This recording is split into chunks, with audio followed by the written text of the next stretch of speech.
Good morning, traders. Hey, Terry, Alex, what's going on? Morning, guys. Ice Good. storm moving through Texas, so I got my sweater on this morning. Woo! Yeah, Nice it's storm. cold here, buddy. I mean, you see all the traffic accidents. I think in just the city of Austin alone, yesterday, I think the police had to respond to like 290 traffic accidents. We Texans do not know how to drive in winter weather. Yeah, but Okay, stay home. you've had enough of these. Come on, guys. You just don't go 50 miles an hour right until when you got to stop. You got to slow down, cut the apex of the turn off. You guys have plenty of storms. Or maybe it's the Yeah, just Californians coming. Yeah, and our road maintenance, I mean, we don't have all the winter road maintenance equipment either, right? So That's like they do true. up north, they're prepared for it, but just stay home, guys. It's nasty out there. Oh man, we're set for Saturday. Supposed to be 12 below on the just the temperature, but I guess with wind chill supposed to be down in the minus 20s. Yeah, So whatever this thing is, I guess it'll be headed your direction here in a few days. So that's it. All right. Hey, want to check out a cool new trick? And I thought we were going to start on time. We were going to set the record. And then, unfortunately, we're not streaming on the other channel. And I don't know why. But here's a cool new trick that I set up and trying to make the office more functional. You ready for this one?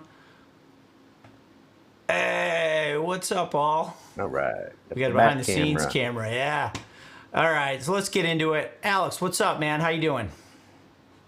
Hey guys, all good here. The first couple of days of real winter is passing. We had a little bit of sun today. I was focused on Australia, where we had our guy winning the 22nd Grand Slam, so that Yeah. has been the news. Congrats.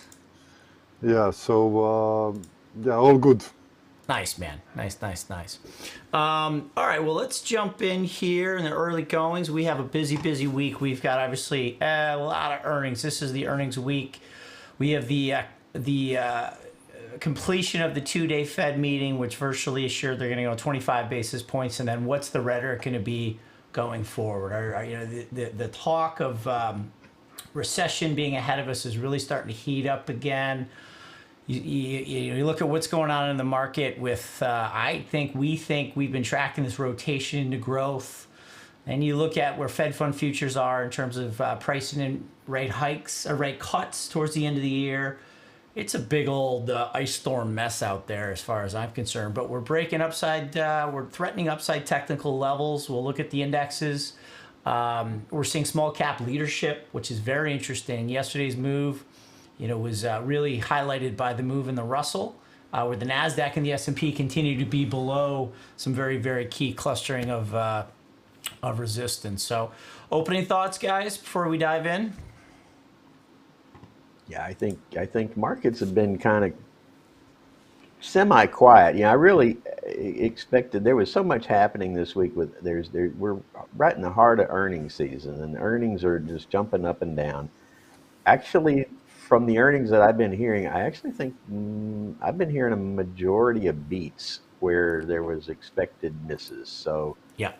not everybody, obviously, but I think the economy has been a little bit more resilient in certain sectors than some people have been led to believe. Yeah. And again, we got Fed Wednesday, and then we got NFP Friday. So volatility is still has an opportunity to play itself out. Yeah, yeah, and I think we're working from a pretty low bar, and a lot of the stocks that have just been crushed in 2022 are starting to come back. I just saw Peloton had a good report. I haven't had time to jump into that one, but Spotify, Spotify is a 5-wave move we may have looked at here on this show, but we're tracking with the members. They came out and they beat revenues, and they added 14% subscriber growth year over year. So Shopify is another one we're looking at. So we're going to be focusing on that. I was on CNBC last week talking about this rotation into growth being led by communications. So we got to see. I mean, is growth and tech leading as we're heading into a recession. I just don't quite see how that works. Yeah, So yeah. I got let's, that Peloton report here. yeah, what did it say? Peloton lost 98 cents per share. The Okay. consensus was a loss of 67, and the earnings whisper was a loss of 61. So they lost more than. So that's a bad report for Peloton unless their guidance was better. Yeah, the stock, I know the stock is up here a little bit after hours. We don't often start with Peloton here, but yeah, so it looks like we closed out 12 and a half, $13 yesterday. We're trading 13.65 pre-market. And I mean, here's another one. There's Peloton longer term. I guess we're just starting off with growth stocks, but that's a 60 minute. So let's get up to a daily and just see what's going on with Peloton. It's not even a stock we're tracking in here. It's just a big old long base, but there's so many of these stocks that have just been absolutely crushed and beaten down and basing like that. Like, as I just mentioned, look at Spotify. Beautiful five-wave move off of the Feb 2021 high. Beautiful five-wave move. We talked about it. I did not pull the trigger. Usually I do. I don't know. I just got distracted. It was a stupid execution, but a few members grabbed it. And Spotify just ripped on the upside. That was the earnings. I mean, we saw relative strength. We saw rotation to Spotify. And I do think we're going to be setting up for a little wave for pullback here in Spotify. And then another one, Spotify to Shopify. Look at this breakout from this $45 base and Shopify. I mean, holy bananas. Then we have crypto coming back here. I mean, there's some interesting stuff happening here. And again, it's small cap, medium cap led, and that's what I kind of want to focus on here. So let's just start at the top here. We'll just show you where we are with the indexes. And again, I just want to make sure everyone's good. Okay, perfect. All right. So, it's just so such a hot, clustered, just unbelievable amount of resistance, technically significant levels. You have downtrend from 2022. You've got a 200-day moving average. I think you still have the 50-week maybe. Oh, no, sorry. This is the 200. The 200 week was at 39.50 and the 200 day was at 39.54. Here's a trivia question for you guys. When's the last time the 200 day and the 200 week have been at the same price? That doesn't happen that often. Downtrend 2022, and you've got 50% price retracement from the 2022 highs. This is all the same stuff we've been tracking since early December, and we still don't have resolution. Look at that, 50% price retracement right on top of this December 1st, December 12th, January 26th high. This is all the wannabe technicians come out of the woodwork here, and some of them have big firepower on in terms of significant wealth managers who are casually looking at technicals, and they're all focused on this. So what's going to be the catalyst to finally break us through 4,100? Now, is it motive impulsive off the lows? It's we've looked at this every which way. You can make the case that it's 5 off the lows following a simple ABC correction here on the S&P. Diagonal A, up and B, down. And now we're doing, the big question is this motive? Motive means in line with the trend. And motive, if that's a 5, motive means the trend was actually reversed in October. So that's the S&P 500 daily, and we're using that as our red count. This is the 1/2 day count, 195 minutes. Our team has looked at this move every which way, and I don't want to come back and say let's just put a little annotation on this and say it's not a shortcoming of Elliott wave. The market's not going to wave a green flag at the bottom and say, "Yep, here's a clean 5-wave move. Buy me." It's going to play its hand really tight. And if you knew the answer to that, if that is a 5-wave move, I mean, you borrow as much money as you possibly can, doesn't matter the interest rate, and you buy as much stock as you can, and you make millions of dollars. So the outcome of if this is a 5 is very, very important. On top of, as I mentioned, all that significant technical resistance above. So that's the half-day chart. I'll give you one more little layer down here. Here's the 60-minute. We're not looking at your chart. Oh, thank you very much, Terry. And then what do we get up here? So this is going to be, way down in 2, and then we have another little clustering up here. Is that going to be 5? How do we square The this? question I saw this the other day when you posted it, and Yeah. I almost see an ending diagonal where I was almost wanting you to move that blue one to the current high. Well, I Is talked there about any this. way that No, is I talked about that, Terry. not? You can't. Yeah, is the Well, do you want it larger to be? wave is still higher? But the problem is, I hate to break this rule. If this is going to be a diagonal, this wave 3 is the shortest wave, and that doesn't. So that is. I think I did it in the Nasdaq. That's Well, that 3.9. would be way. That would. Go ahead. So what I'm 3.95. thinking is, and Oh, I'm actually, sorry, wait a I've got minute. to squint a little bit because it's a little bit small. But the where you got that pointed, I would have thought that that could move all the way up to the next level. It can, and I think what I was And looking at then is it, the and then if Nasdaq. it's a leading diagonal, it can have 3 waves in it, right? I think it doesn't work in the Nasdaq. This wave, this one is 3.95, and then this one is going to be 3.67. So diagonal does work here. I think it's in the Nasdaq where it does not work. It does. So Terry, you're right. You're right.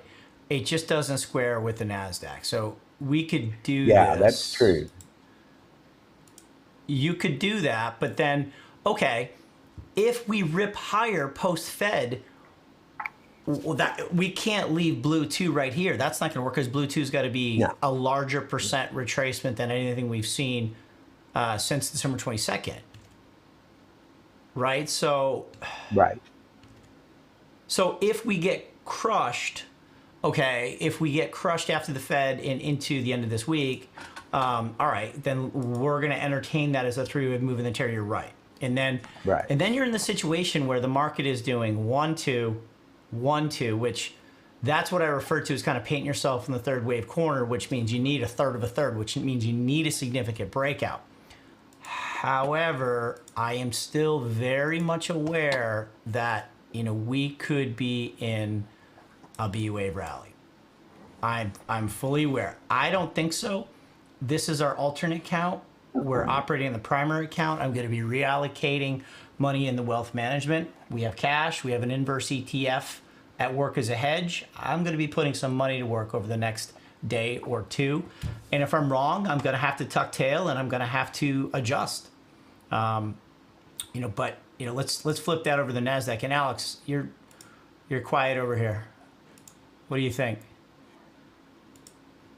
Well, I mean, technically, it's still early. I mean, I think that looking that for a flat, it's way up on the upside, so I will discount a possible flat. So I'm gonna stay more bullish, in a more bullish camp.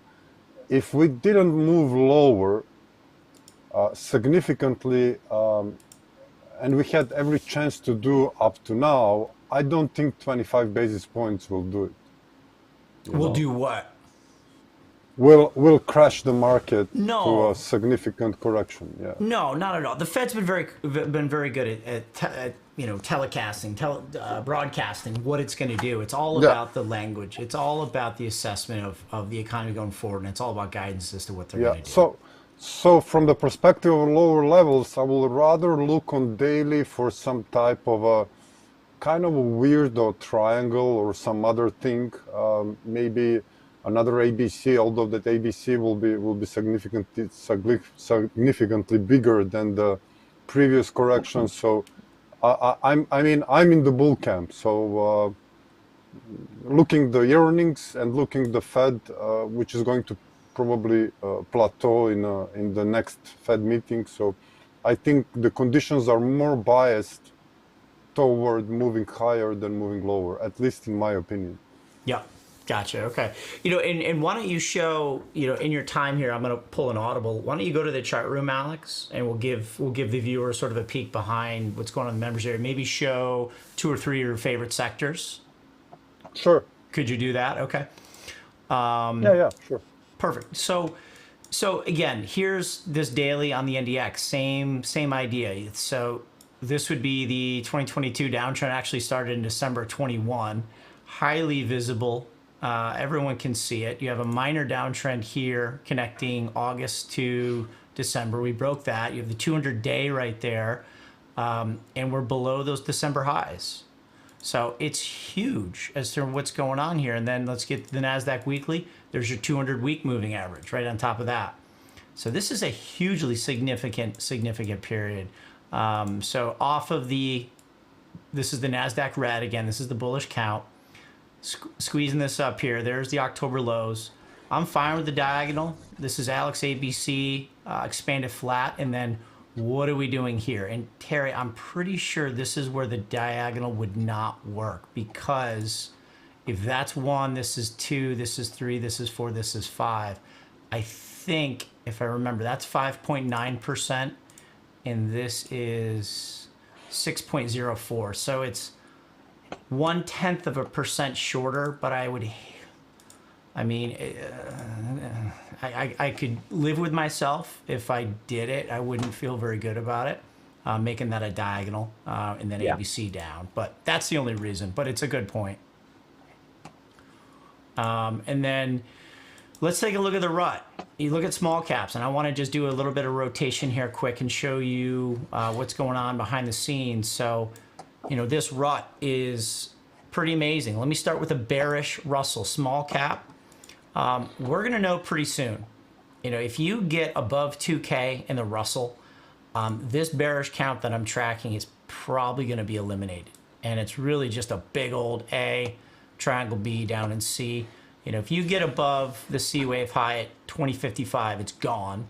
If you break above this key typical C of E resistance within a triangle at 1998, which why not just make it 2000? It makes it unlikely. And that would point to getting off the blue count to the red count. That would say that the lows are in. October lows are in. And the strength that we've seen in small caps is real. Is real. We are above the 2nd December, the 1st Above the December. December highs. I and like the that. November To me, high. that's to me, that's the standout point right there. The key difference is breaching that is very important. Yeah, absolutely. And then let me just do this. And Terry, you weren't going to go into the small market capitalization, the value growth RRG. I don't want to steal your thunder. No, I can supplement whatever you do or don't do or skip Okay. it if you cover it all. So that's fine. All right. So, But yeah, I mean, growth. Yeah, growth.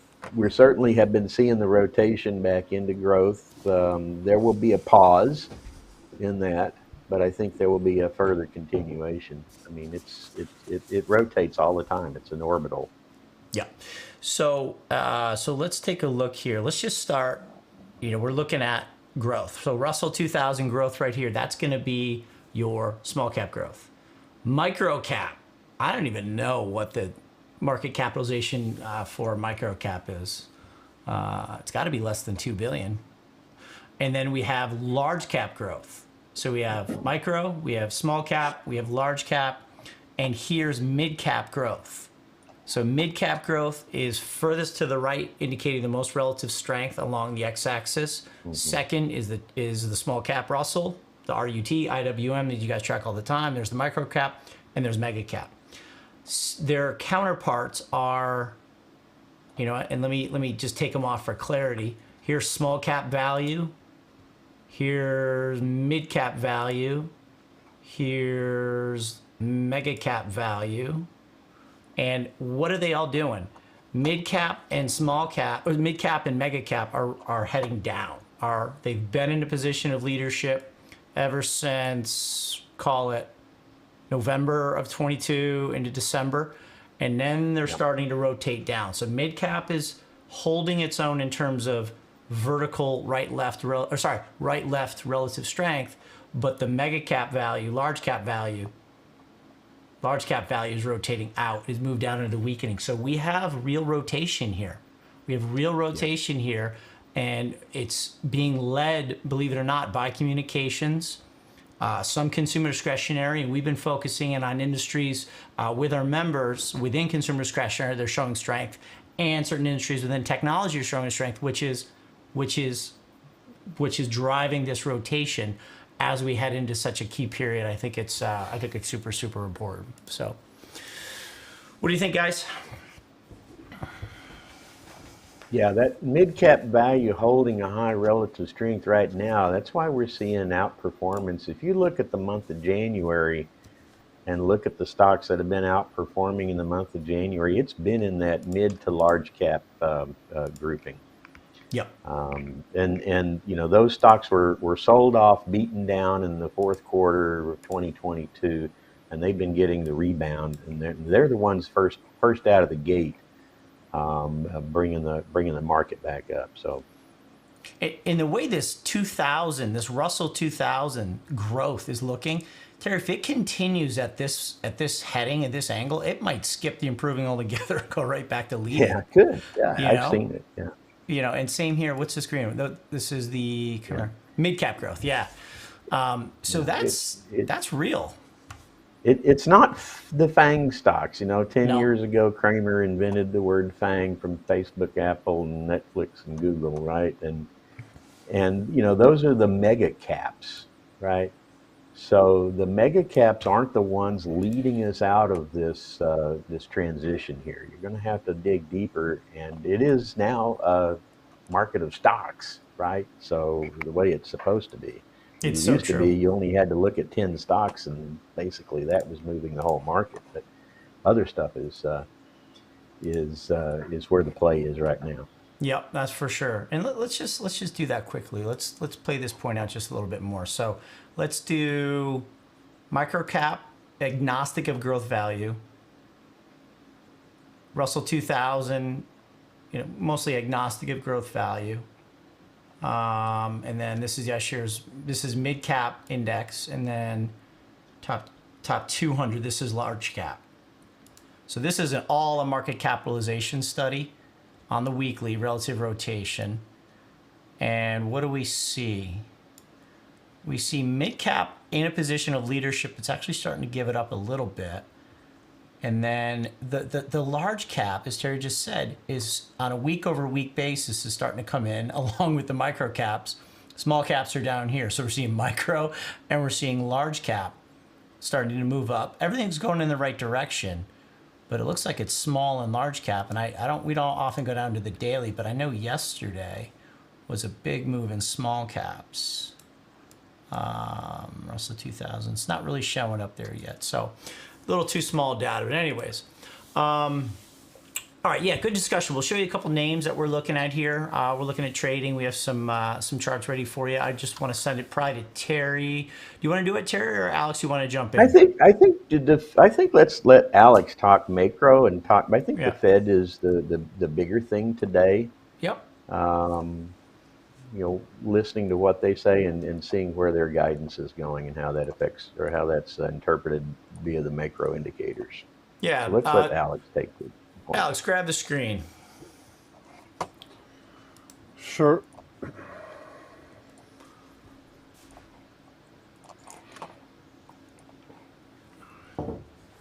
Okay, you are up, sir.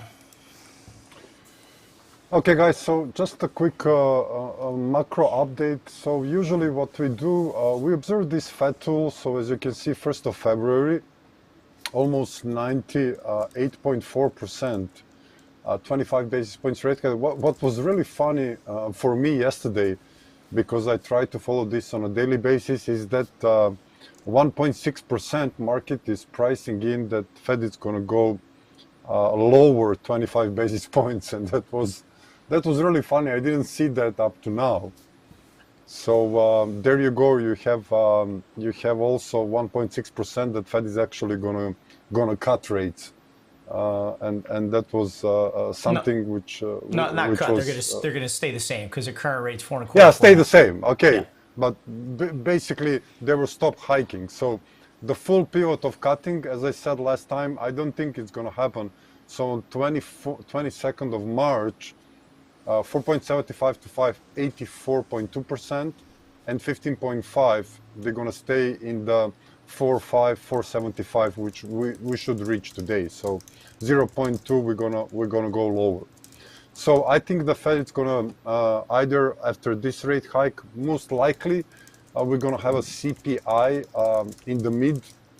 So that CPI, I don't think CPI, honestly, I was just looking a couple of things yesterday in commodities. We didn't see so much commodities fell further after the latest 6.5 CPI. So we might stay this time in the range around 6 to 6.5%. So maybe they're gonna squeeze one more rate hike until they say, okay, it's enough. We're gonna observe data going forward, and we're gonna stay most likely on the same level for the rest of 2023. So I don't really expect they cut rates in 2023 unless we see a couple of CPI reports below 5, below 4%. And I think you will agree on that, guys. Most likely we are not going to see that because we need to see some significant drops in many of these parameters we watch for the CPI, and we are not seeing to that extent currently. So 1st of February, we're gonna go 25 basis points. I think that will be a relatively mild positive thing for markets, especially if Jerome Powell kind of slows down this hawkishness that Fed was expressing in the last couple of meetings. So he might be a little bit more milder in a sense. Okay, we're going to observe, we're going to be data dependent. Inflation is moving down, core inflation as well. So I think he's gonna be more kind of a soberish between hawkish and dovish on today's meeting, which is, I think it's going to be good for markets. Dollar is, I think, moving into an area from where I do expect a small pullback. So depends, of course, what will happen. ECB is tomorrow. So we're going to have an ECB pushing rates on to 3%, 50 basis points. Are we going to go from here or a little bit lower? I do see we are in the elastic stage. So ECB, according to this, will not be that bullish as they were before because of inflation. Of course, we have still a Russia-Ukraine conflict in Europe and geopolitics there. Over here, it's much more a bigger issue than in the States. So commodities still kind of going sideways. I see this going further lower, which kind of give us a segue for this 10-year yields, which we now have in a triangle, and after potentially a small pop, we're going to have a bigger pause in rates, which I think it's going to give a risky assets to go a little further on the upside, which is our common theme. So I see stocks, also cryptos, and a couple of other currencies to go pretty nice against the dollar in the couple of weeks for the rest of 2023, 24, and maybe even 25. So this is kind of a general couple of years outlook, what I'm looking. So oil, not doing much. This is Brent trading between in the last couple of months, already 2 months and a half. We are trading in a kind of weird range from 77 to 85, not moving much either up or down.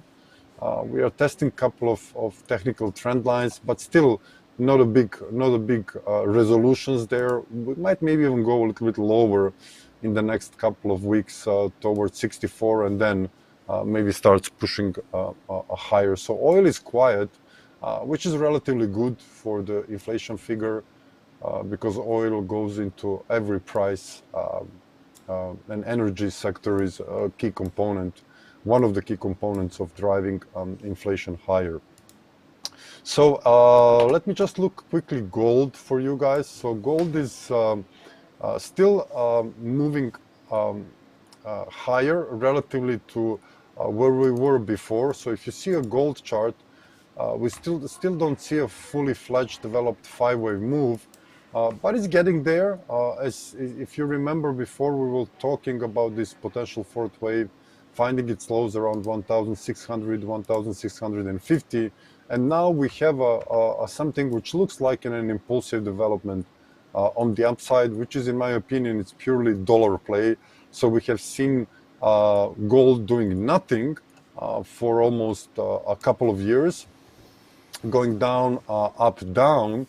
And then suddenly, when we woke up and moving in a dollar sense lower, gold was actually starting to push higher. So obviously, the geopolitics didn't matter so much, because on the February Russian-Ukraine conflict, we have been moving up only 150 to $100, and then reversed from there, which is basically unseen before. So this is a purely dollar play, in my opinion. Silver also. So for silver, we have a nice move on the upside, but we don't see a fully developed five-way move. So we need to wait on that to actually call on potential lows and continuation in silver higher. So let me just show you this. We have introduced a sector overview. Of course, we followed that for our clients. For me, the communications was something that we looked even before this run as a potential move on the upside. So I'm still tracking that. As you can see, we are trading around equality, even past the equality from the Elliott wave perspective. So this is really an interesting development, because communication has been beaten up pretty heavily. And now we might see a first 5 waves of a recovery. And of course, we have a couple of stocks in that sector that definitely we're going to pursue, especially if we start pushing higher. And we have that in our chart room. We started to portray all of the sectors for our members. So all 10 of them. Although I need to add real estate as 11th, I think. Yep. So yeah, we have all of the sectors covered. So we have a kind of a monthly chart where we do look a higher time frame outlook. We have also weekly one where we see what's going on a weekly level, and then we have a daily wave counts. And I must say, most of these sectors, except utilities, are looking pretty bullish after a couple of. Some of them are maybe in some correcting phase. Some of them are more ready, and some of them even might change a trend. For example, these communications, as I mentioned, are very, very interesting, because if we look from the larger perspective, as you can see, WXY after a 5 waves move, we stopped at the 8.6% here. So if you go smaller time frame, we are now, I need to update this, we are now already trading even above this equality, which gives this a pretty interesting phase of communications to recovery. I also think that we looked at energy wave count. So energy looks like to be in a triangulation. So it's still bullish. I think we are trading a little bit lower. And I think we're going to spend some time also there before we start to moving further on the upside. And let me just look XLI or XLE, so we can also look technology. But let's look growth. Let me just find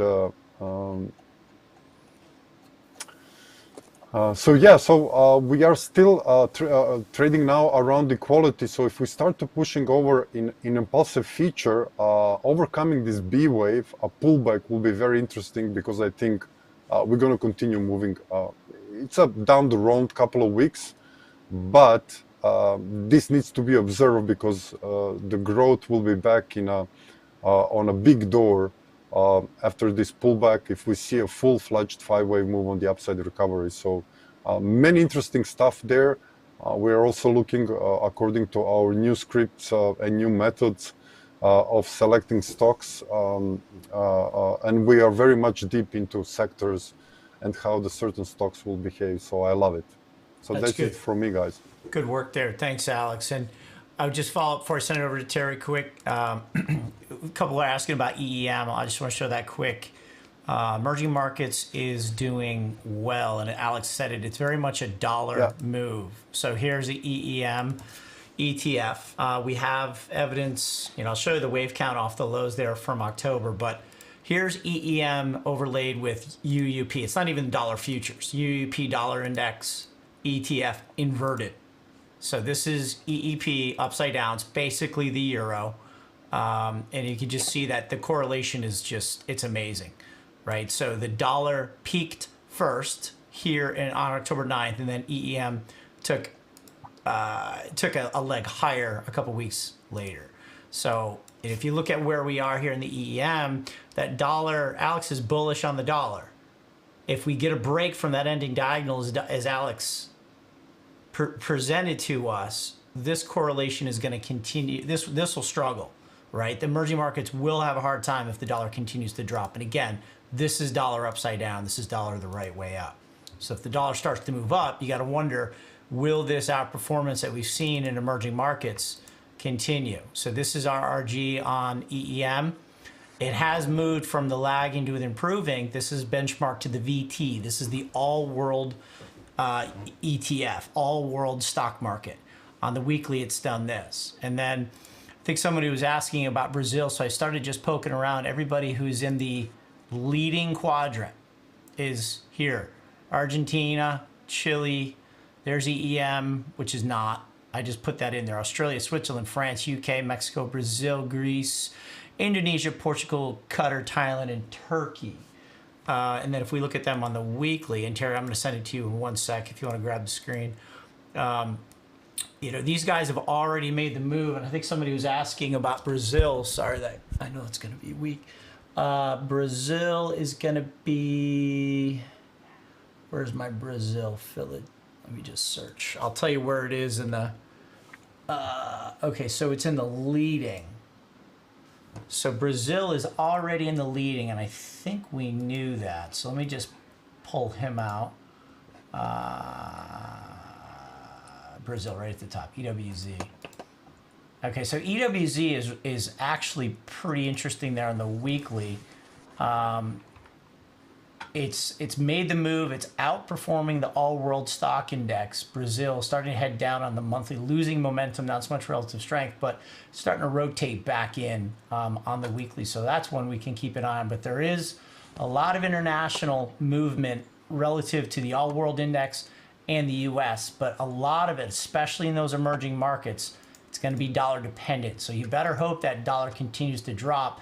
And I think our base case is, I think, and Alex thinks, the 10-year yield is starting to consolidate in a sideways triangle. I don't think we want to see higher rates or lower rates at the 10-year. If we see lower rates, the yield curve inverts further. If we see higher rates, are we worrying about inflation again? Or is that good long treasury selling to buy stocks? Maybe that's a good thing. We have to watch how the market responds to a move at that 10-year and 30-year yield, and then how the stock market responds and how the currency market responds, which this is very much a global macro market. All asset classes, commodities, fixed income, currencies, and equities are moving together, and that's not always the case. So yes, there's big rotation internationally, but you need to see that dollar continue lower, in my opinion. Yeah, I think that just potentially we're going to have just a small bump in the road. I don't expect from dollar to do some crazy stuff. I think we are away from a bullish trend. We have clearly 5 waves down from the highs in dollars. So with having this bump lasting for the next potentially couple of weeks, which might not be that drastic. So I think that we are going to go and continue to go higher. So perfect. According to all of these components and asset classes that we are looking, I see almost finished 5 waves up in Aussie dollars. So just a small pullback. We see all that in euro. And so all of the markets are kind of signaling the same picture.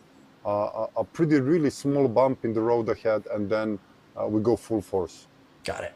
Terry, do you want to? I know we didn't leave you much time. Do you want to jump in here? Yeah, we can. I got a few minutes. Yep. With the bell just rang and market just opened. We're off and running. So grab the Zoom screen. Well, I think I do. I already did, didn't I? Also, Bitcoin shows a kind of a nice recovery. We track that as well. Yeah, the cryptos are acting well. You're No, still sharing. That's Alex's screen. You got to stop sharing or. yeah, Alex, you stop sharing, and there we go. Okay, I see your Terry. screen. Yeah. Yep, you're up, Terry. Oh, Oh, I you just were killed it. up. Yeah, I was.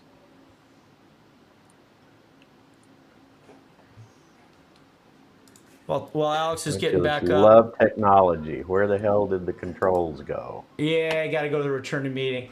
So again, thumbs up. The office is cleanest it's been in a while. There's still a lot of stuff going on, but you need a good space, right, to get your creativity going. You know, based on the markets, think outside the box. Got to be organized. Get your good energy going. So making progress here. What do you guys think? Thumbs up for the office. Um, now, is that now working, I, Terry? Oh, Yeah, there we yeah, go. yeah. There we go. It gets hidden behind all this other crap I've I got know. up on the monitor right now.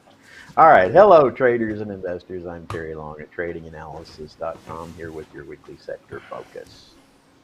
So we already covered a lot of this, but last week I just wanted to, reiterate that we saw both the S&P and the index rally sharply and push back above their 200-day simple moving averages. Last week, S&P was up 2.5%. The Nasdaq or the NDX 100 was up 4.7%, almost double.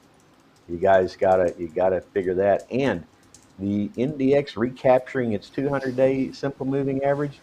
It hasn't been back above that since a brief close back in March of 2022. So this is a first retest of that 200-day simple moving average.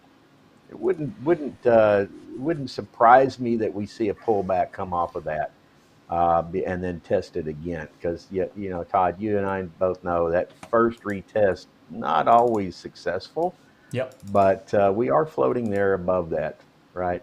Last week, outperformance was in the growth sectors. You can see here, this is last week's outperformance. Consumer discretionary, again, with Tesla's massive 34% weekly gain. It's no wonder that the consumer discretionary, cap weighted consumer discretionary, was the best performing sector last week. Communication sector, Alex has already shown you some wave counts on the XLC that we've been tracking that look new bullish. XLC up 4% last week. XLK, semiconductors are still leading the rally. The banner there up 4% in technology. All right. Fast forward to this week. It's kind of choppy and all over the place so far. Market just opened, so all my little bars got out of order, but that's okay. Monday and Tuesday's price action, not much. S&P up 0.15, and the index actually, that should be a red, was down 0.5% on the first two trading days of the week. But it's really, I think energy is the trade that's coming off more right now. You can see the XLE is down a little over 2%, and that despite ExxonMobil making record $56 billion annual revenue last year. So good going there in the large cap integrated oil and gas. I expect Chevron, which they reported last week. I don't recall their numbers, but I think they also turned in some pretty good numbers. But the crude prices are coming off because supply has met demand, and market conditions are favorable for that decline in energy, and that's what we're seeing there this week. And Okay. some of the profit taking may be back, with a 4% gain last week in technology. We're down 0.5% this week, right? So it's just a minor little retracement pullback. Looking at the weekly sector leader scoreboard, Terry, can I we can have I a can I back you up? continuation of the. Can I Yeah, put you on the sorry. spot? Tell me if there's nothing to this. Can I ask you about in your business when you worked at Exxon? Did you follow Did seasonality on your side, being in the industry, ever come in? Because we're coming into a Yeah, seasonally. seasonality is a big thing because in refining, you move into, you have to switch the refinery operations in the U.S. The driving season increases demand for gasoline. And so Yeah. refineries will transition the way the refinery is configured to produce more gasoline starting around April. So from about April through September, we're in the gasoline mode. From September to April, it's a distillate mode where we're making more jet fuel and diesel and less excuse me, less gasoline. That does change the intermediate product mix of all the other components and changes the prices. You know, refineries are complex facilities, and many different subunits inside those facilities can put those that equipment needs maintenance, right? So the nice thing about a refinery, it has the flexibility to switch products seasonally, and it allows us to take gasoline units down in the wintertime to do repairs and take distillate units down in the summer to do repairs. And then keep the refinery going and keep production the whole year round. You'd hate to see the refinery make a complete shutdown every time it needed to do maintenance. That would be terrible for the market. So, and natural gas, of course, is seasonal too, and that depends upon the weather, right? Yeah. So, And yeah, we could go on geopolitical. and on and I know. Alex make a or whole, Terry's coming if from you were interested. a long, successful career in this industry, as you can tell, and somebody was asking about that, and Nat Gas too. Big old support. Nat Gas got crushed down to 2 point. Yeah, You yeah. know, we've got some. Supply outstripped demand, and yeah, despite the fact that it's cold today, it's actually Hmm. been a warmer than usual weather, Yeah, especially for Europe. And the combination of exports of LNG getting to Europe in a timely fashion, even though it's stretching the logistics there. Uh, Apparently, that combination with a warmer than normal winter time has really saved Europe, I think, Yep. Yep. from For the sure. devastation Especially with the this year. And Ukrainian. Yeah. yeah, Yeah, so we're just showing seasonality on crude oil as well as XLE, which I wanted to. I'm sorry to put you on the spot and go off script like that, but it's interesting as we are seeing rotation out of energy. We are moving into a good seasonal point for crude oil futures as well as XLE. So I just wanted to throw that in front of you. Okay, you're back up. Sorry to interrupt. yeah, yeah. So that seasonality is not. I don't trade necessarily. I mean, if you were a commodity trader, yeah, you probably would follow that seasonality. But if you're a stock swing trader, you really need to look in the smaller time frames for that. But yeah, energy has been a leader for a long time, and it is rotating out. Although the momentum decline does look to be leveling out. I think that plays out. We've been working in some kind of a triangle pattern in that XLE, and that's kind of playing itself out. I would not be surprised at some point here, though, to see this hook and it make one more attempt. If this is a wave 4 coming down in Elliott, we might have wave 5 that actually sees energy return back up to the leading quadrant. And when it completes that wave 5, then it'll make a larger rotation out as it makes a larger correction at some point in the future. I wouldn't be surprised, wouldn't be dumping all my energy holdings, but certainly would be trimming positions, monitor for the next short-term uptrend in energy, and then again, that'll be another rotation that happening. But you can see all these value sectors, industrials, materials, financials, healthcare, and staples have all been losing momentum. Right now, they're kind of semi-neutral to below neutral to the S&P as a benchmark. And then we've got technology finally pushing up here into the improving quadrant, communication sector rapidly advancing through the improving quadrant, and the large cap consumer discretionary also rising, but not quite there yet. Utilities, we didn't talk too much. We don't ever talk much about utilities, but utilities had a good rally and a good rise. But now all of a sudden, look at this rapid reversal. We're seeing utilities wanting to ship back out there. So let me It, leave you. Let's just look real quickly what, inside. I know last week it was sorry. Tesla was at 34% up here, but we've still got mid cap and large cap consumer discretionary plays that are contributing to this. Best Buy's up 4.5% this week. General Motors not planning on cutting prices, and they've been making record profits and high demand. General Motors had a good report the other day. They're up 4%. AutoZone, Bath and Body Works, even Lowe's, home builders. I talked about this Sunday with our clients, and I gave them a list, and I don't know what I did with that list, but I gave them a list of many mid cap and large cap consumer discretionary stocks that were dramatically outperforming. DR Horton, it's a home builder. How in the heck could you imagine that this home builder is continuing to see a rise with mortgage rates as high as they are, right? There Terry, is you a had continued Pulte demand for it. Homes, and I was trying to grab you before you got off of the sector rotation.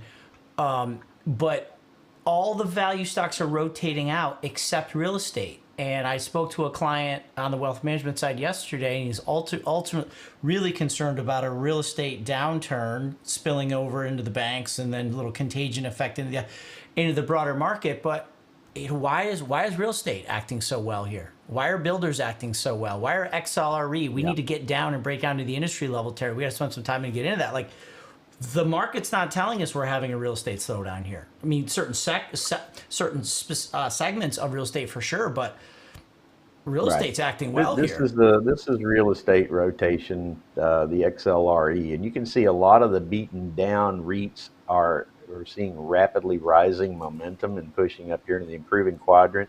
But then some of the current leaders are rotating out, so it's kind of internally rotating here. So there's a transition, Yep. but we never really completely lost. I rotate all the way back to here, which is November. I really had nothing in real estate in the leading quadrant. There you can start to see hooks that formed in mid to or in November here in several of these REITs that had beaten themselves down. That was their starting point from here, where they wanted to start to recapture upside momentum and relative strength versus the benchmark S&P. And now you're seeing some of those that pushed up here, like Federal Realty, Regency, Kimco. Those have been some big names in December and January. Now they're starting to roll back out. So it's a rotational game. It's a short-term game right now in real estate. I don't think it's long-term investable at this point, but it's a short-term rotation. Interesting. Good work. Good work. Anything else you want to All hit? right, that's all I got. I'll leave it there, and we can head on out. Yeah, there's a lot going on. A lot going on. So, yeah, good session. That's kind of how we are. We're not as scripted as we should be, but it's a group discussion. It's a discovery process. I mean, that's what I think that's what it's all about here. So, just giving you a read here on the open. Let's see what's up. Early goings. We have kind of quiet, which is fine. Nasdaq down a third, Dow down a half, S&P a third. No big deal. Bitcoin's is flat. Bonds up a touch. Yeah, all's quiet before the Fed. All's quiet. Commodities not doing much. We have a lot of stocks set up. Semis up 1.3. Who's moving? AMD, of course, up 6.2% after a Oh good yeah, earnings AMD had a report. good report the other day. And we hold that in our AMD swing is one trading of our portfolio. exactly. Yeah. Yeah, we hold it. And I think it's threatening to break the wave one high here. So, oh, sorry, that's 195 minute. Let's go daily. Let's see what's going on with AMD. So, again, 200-day moving average. And I don't care about moving average, to be honest with you, until they matter. And if they don't, that's fine with me. But lately, I think they've been pretty important in the market. So, just below 80, the old highs here from December.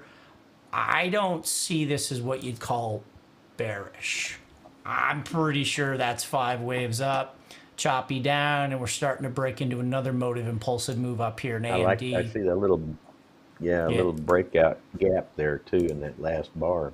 Oh yeah, that's a third of a third, so that'd be a continuation gap in AMD.